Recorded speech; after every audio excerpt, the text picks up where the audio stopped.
Hello दोस्तों, आप सभी का आपके अपने चैनल में स्वागत है। तो आज हम CGHS कार्ड के लिए ऑनलाइन आवेदन कैसे करना है उसके बारे में देखने वाले हैं। और CGHS की वेबसाइट भी चेंज हो गई है, तो न्यू वेबसाइट में CGHS कार्ड के लिए हमें कैसे आवेदन करना है उसके बारे में हम स्टेप बाय स्टेप और डिटेल्स में देखने वाले हैं। तो वीडियो पूरा एंड तक जरूर देखिएगा। और आज हम सर्विंग एम्प्लॉय के लिए CGHS कार्ड कैसे बनाते हैं, मतलब जो अभी सेंट्रल गवर्नमेंट में जॉब कर रहे हैं और पहली बार CGHS कार्ड के लिए आवेदन कर रहे हैं, उनके लिए CGHS कार्ड कैसे बनाना है उसके बारे में हम देखने वाले हैं। और नेक्स्ट वीडियो में हम पेंशनर के लिए CGHS कार्ड कैसे बनाते हैं वो देखेंगे। तो सबसे पहले CGHS कार्ड बनाने के लिए आपको किन किन डॉक्यूमेंट्स की आवश्यकता होगी उसके बारे में चर्चा करते हैं। तो चलिए देखते हैं कि हमें CGHS कार्ड के लिए किन किन डॉक्यूमेंट्स की आवश्यकता होगी। तो सबसे पहले आपको पासपोर्ट साइज फोटो की आवश्यकता होगी। जो भी एम्प्लॉय CGHS कार्ड के लिए अप्लाई कर रहा है उसकी पासपोर्ट साइज फोटो और उसके ऑल डिपेंडेंट फैमिली मेंबर की पासपोर्ट साइज फोटो की आवश्यकता होगी। डिपेंडेंट फैमिली मेंबर में इतने लोग आते हैं, ये तो मैंने सिर्फ एग्जाम्पल के लिए इतने लोग लिखे हैं, पर इसमें और सारे लोग भी आ सकते हैं, जैसे कि स्पाउस, सिस्टर, डिसेबल सन, डिसेबल ब्रदर और सारे लोग भी आ सकते हैं। तो इसकी पूरी लिस्ट आपको चाहिए होगी तो मुझे कमेंट में लिख देना, मैं आपको पूरी लिस्ट प्रोवाइड कर दूंगा। और पासपोर्ट साइज फोटो में मोस्ट इम्पोर्टेंट बात कि पासपोर्ट साइज फोटो JPG और PNG फॉर्मेट में होना चाहिए और पासपोर्ट साइज फोटो की साइज 50 KB से कम होनी चाहिए। तो आपको आपका पासपोर्ट साइज फोटो और आपके ऑल डिपेंडेंट फैमिली मेंबर का पासपोर्ट साइज फोटो की आवश्यकता होगी। तो चलिए अब हम दूसरे डॉक्यूमेंट की ओर बढ़ते हैं।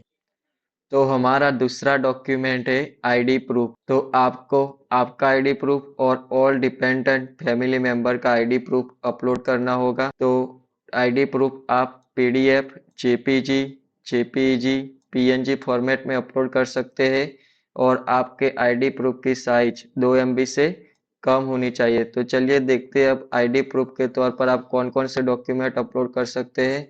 तो आप voter ID card, PAN card, Indian passport, valid departmental ID card, driving licence, ration card, 10th standard marksheet with photo, passbook with photograph issued by public sector bank. तो पब्लिक सेक्टर बैंक कौन सी होती है? SBI हो गई हमारी, फिर BOB, bank of Baroda, bank of India, Canara bank, Punjab national bank.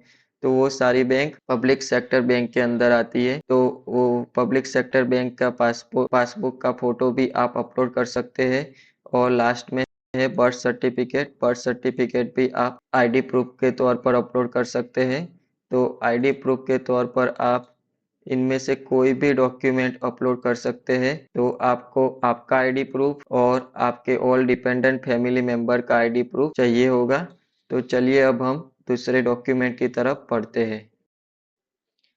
तो हमारा अगला डॉक्यूमेंट है इनकम प्रूफ। तो आपको आपके ऑल डिपेंडेंट फैमिली मेंबर का इनकम प्रूफ अपलोड करना होगा।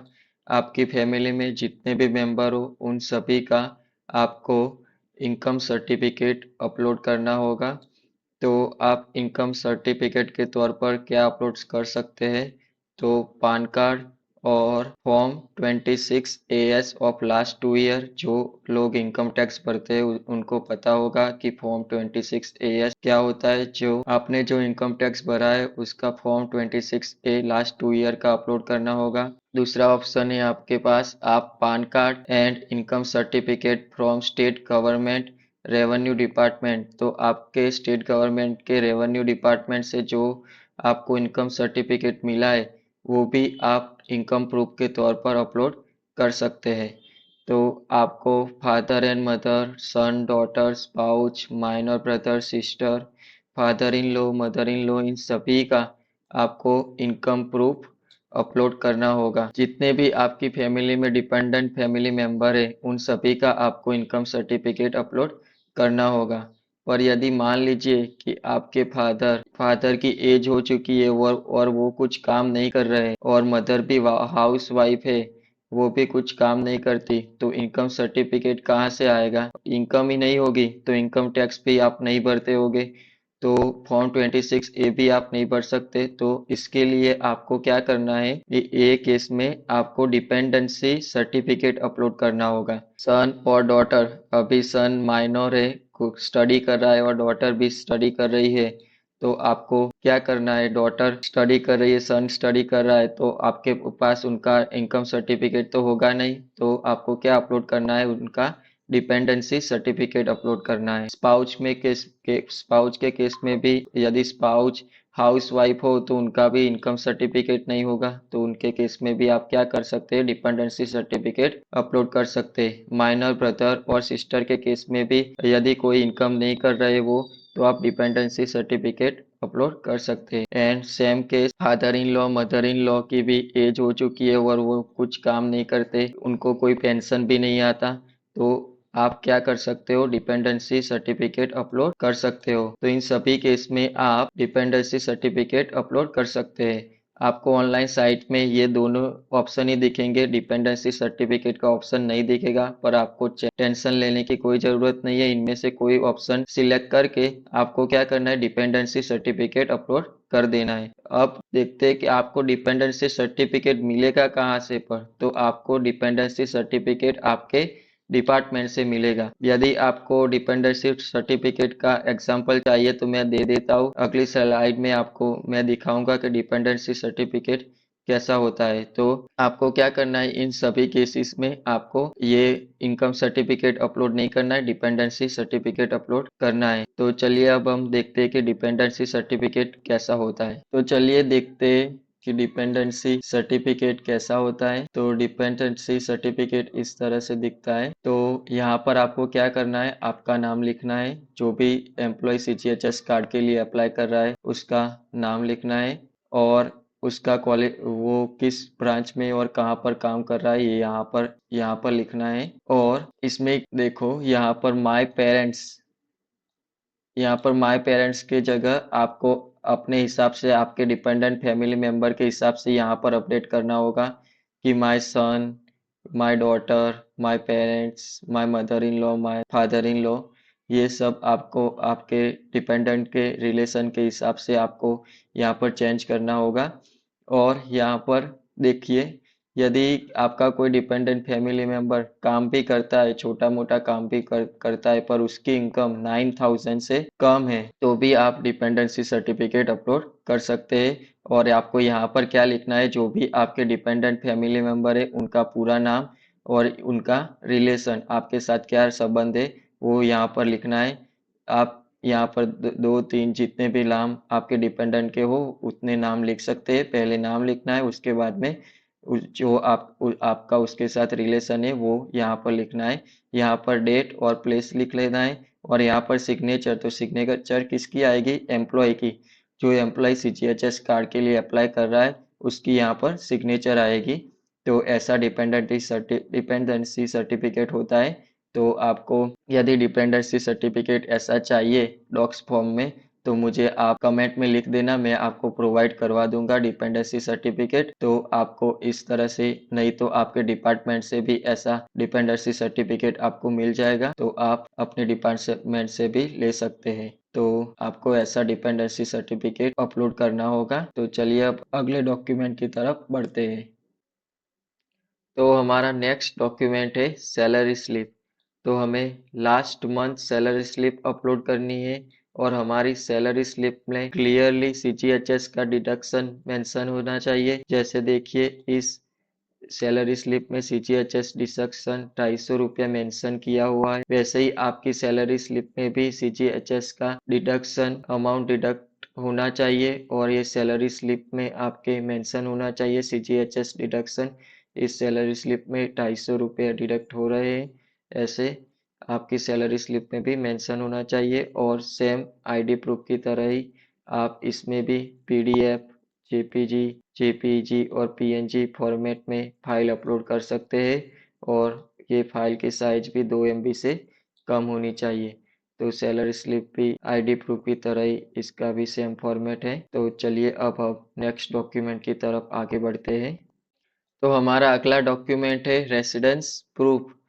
तो आपका रेसिडेंस सीजीएचएस के दायरे के अंदर ही होना चाहिए, और जो भी आप रेसिडेंस प्रूफ अपलोड करने वाले हैं वो सीजीएचएस में दिए गए सिटी के अंदर ही आपका रेसिडेंस प्रूफ होना चाहिए। यदि आपका रेसिडेंस प्रूफ सीजीएचएस में दिए गए सिटी के अलावा कोई सिटी का है तो आप सीजीएचएस कार्ड के लिए एलिजिबल नहीं होगे। तो आपको ये बात खास ध्यान रखनी है कि जो भी आप रेसिडेंस प्रूफ अपलोड करोगे वो सीजीएचएस के दायरे के अंदर होना चाहिए, और सीजीएचएस में वो सिटी मेंशन होनी चाहिए, नहीं तो आप सीजीएचएस कार्ड के लिए एलिजिबल नहीं होगे। तो चलिए अब हम देखते हैं कि रेसिडेंस प्रूफ के तौर पर हम कौन कौन से डॉक्यूमेंट अपलोड कर सकते हैं। तो हम वोटर आईडी कार्ड अपलोड कर सकते हैं, electricity bill, gas bill, water bill, telephone bill, landline और पोस्टपेड कनेक्शन वाला कोई भी टेलीफोन बिल, पासपोर्ट अपलोड कर सकते हैं, फर्स्ट और last page of passport, income tax assessment order भी हम अपलोड कर सकते हैं, passbook with photograph issued by public sector bank duly stamped and signed of running bank account। तो हम पासबुक का फोटो भी अपलोड कर सकते हैं, रजिस्टर रेंट एग्रीमेंट, यदि आप जो भी सिटी में जॉब कर रहे हो वहां पर रेंट पर रह रहे हो तो उसका रेंट एग्रीमेंट भी आप अपलोड कर सकते हो। पर ये बात आपको खास ध्यान रखनी है कि जो भी आप डॉक्यूमेंट अपलोड करें वो सीजीएचएस के दायरे के अंदर होना चाहिए, सीजीएचएस में वो सिटी मेंशन होनी चाहिए, नहीं तो आप एलिजिबल नहीं होगे।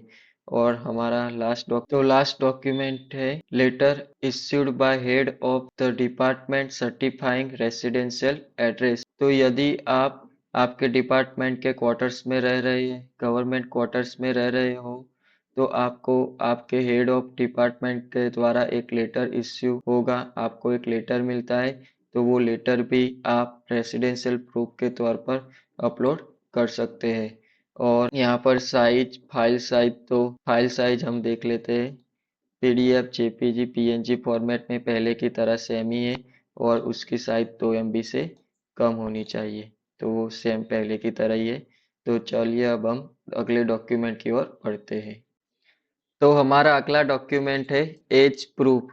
तो आपको सन और माइनर ब्रदर के केस में एज प्रूफ अपलोड करना होगा, जिसमें सन की उम्र 25 साल से कम होनी चाहिए और ब्रदर की उम्र 18 साल से कम होनी चाहिए, तो ही वो सीजीएचएस कार्ड के लिए एलिजिबल होंगे। यदि सन की उम्र 25 साल से ज़्यादा है तो वो सीजीएचएस कार्ड के लिए एलिजिबल नहीं होंगे, और माइनर ब्रदर तो उसकी उम्र 18 साल से कम ही होनी चाहिए। तो आप एज प्रूफ के तौर पर कौन से डॉक्यूमेंट अपलोड कर सकते हैं, चलिए देखते हैं। तो आप एज प्रूफ के तौर पर passport, birth certificate, school leaving certificate, PAN card, इसमें माइनर का भी पान कार्ड निकल सकता है, तो माइनर का भी आप पान कार्ड निकाल सकते हो। फिर आता है हमारा वोटर आईडी कार्ड और ड्राइविंग लाइसेंस। तो आप एज प्रूफ के तौर पर इनमें से कोई भी डॉक्यूमेंट आप अपलोड कर सकते हैं। तो आपको सन और माइनर ब्रदर के केस में इनमें से कोई भी एक डॉक्यूमेंट एज प्रूफ के तौर पर अपलोड करना होगा, और उसकी साइज हम देख लेते हैं। तो वो 2 MB से कम होनी चाहिए, और फॉर्मेट तो आपको पता ही है, हमने पहले भी डिस्कस किया था, इस फॉर्मेट में आपकी फाइल होनी चाहिए। तो चलिए अब हम दूसरे डॉक्यूमेंट की तरफ बढ़ते हैं। तो हमारा अगला डॉक्यूमेंट है डिसएबिलिटी प्रूफ। तो आपको किन केस में डिसएबिलिटी प्रूफ अपलोड करना है, तो डिसेबल ब्रदर और डिसेबल सन के केस में आपको ये डिसएबिलिटी प्रूफ अपलोड करना होगा। तो इनमें कौन कौन से डॉक्यूमेंट आप अपलोड कर सकते हैं, तो इसमें पहला है self attested copy of disability certificate issued by medical board of government hospital.